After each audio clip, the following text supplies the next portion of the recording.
So you found your way to Nini's Nest. This is my channel, Nini's Nest. I'm a grandmother and I like to read stories to boys and girls because I used to be a teacher. Today I have one of my favorite characters, Froggy, and the title of the story is Froggy Goes to the Library by Jonathan London and illustrated by Frank Rimkowitz. While you take a look at the cover, I'm going to take a sip of water because I've had a cold and I need a drink. You see Miss Otterbottom, who is the librarian. You see a bunny and a kitty cat and all sorts of books. You know, when Froggy goes to the library with his mom and Polly Wogalina, I think who might be a sister, he takes a wheelbarrow with him to get so many books because he loves all the dinosaur books and the space books. He gets so excited that he forgets to use his inside voice. You know, we're supposed to be quiet at the library. Let me open the book and let's get started. Froggy Goes to the Library. Now take a look at all the people who are, or all the animals who are going to the library. The rabbit and a frog and a duck or a goose. Another frog.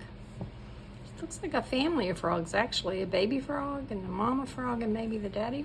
I can't really, no, I'm not sure. That's maybe a mama and the daddy or brother. It's a whole family, and then Miss Otterbottom is an otter and she's the librarian. It says library at the top of the roof there. It was Saturday morning and Froggy stayed in bed to read his favorite book. It was about Super Frog. Do you ever just lie on your bed and look at a book yourself? It's a comfy way to read. Froggy, called his mom. What? It's time to get up, dear. We're going to the library. Yippee, cried Froggy, and he hopped out of bed and flopped into the kitchen. Flop, flop, flop. Let's go, said Froggy, and he started flopping out the door. Flop, flop, flop. First, said Mom, you have to get dressed. I know that, said Froggy. I wonder if this is Polly Wogalina. That's Mom.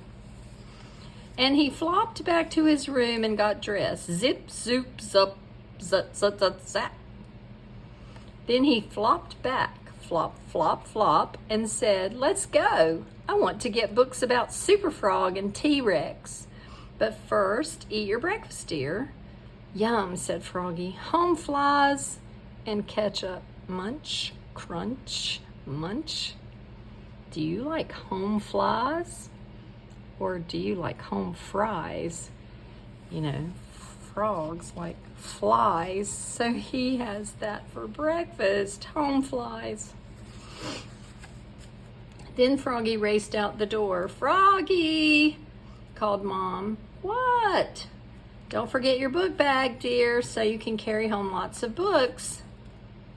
I'd better take the wheelbarrow, cried Froggy. I'm getting tons of books. And off to the library they went. Squeak, squeak, squeak. In no time at all, Froggy had a stack of books so high that he couldn't see over the top. So he tripped over Polly, oops, and fell smack on his face, splat, and spilled all of his books. That's when he saw Frogalina. Hi, Froggy. He want some help picking up your books? I can do it myself, shouted Froggy. Please use your indoor voice, dear, said the librarian, Miss Otterbottom. First, Froggy read a book about Super Frog. He wasn't very good at reading, but he was very good at looking at the pictures. Zwit, zwit. When he got to the part about Super Frog flying high and fast after the bad guys, he stood on the table and spread his arms like wings. Please sit down, dear, said Miss Otterbottom. It's not polite to stand on the table. Whoops, said Froggy. Then he picked up lots of books about dinosaurs, especially his favorite, T-Rex. Roar, cried Froggy, holding his hands up like claws. Now he's standing on a chair. Froggy, called Miss Otterbottom. What? This is a library, dear, not dinosaur park. Whoops, said Froggy. Sorry. Then Miss Otterbottom announced, Story time, come gather around, children. Me, cried Polly Woggalina. Story time is for babies, said Froggy. But little by little, the book that Miss Otterbottom was reading got all of his attention. What a great story, thought Froggy, and he wanted to know what happened next, so he scooted closer and closer.